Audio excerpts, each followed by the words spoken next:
Entre Kiev et Moscou, le chemin vers la paix passe par Abu Dhabi. C'est ici, dans les Émirats arabes unis, que se déroulent des pourparlers entre Ukrainiens, Russes et Américains. Des délégations de hauts responsables réunis.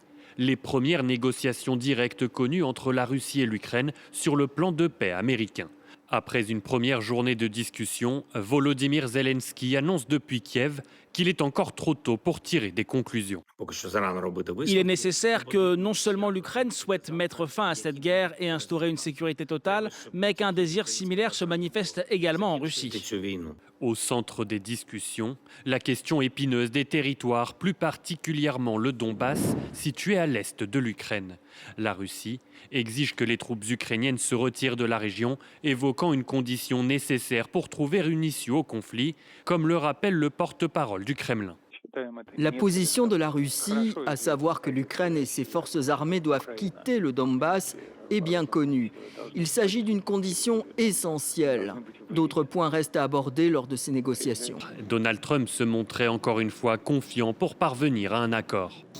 Nous discutons depuis plus de 6 mois et je crois que le président Poutine veut trouver un accord.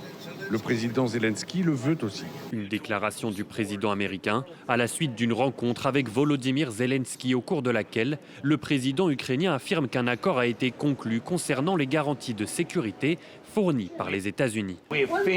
Nous avons finalisé le document. Il doit maintenant être signé par les présidents, puis être transmis au Congrès américain et au Parlement ukrainien. Le dernier cycle de négociations directes entre Russes et Ukrainiens remonte à juillet dernier à Istanbul. Il n'avait débouché que sur des échanges de prisonniers et de dépouilles de soldats.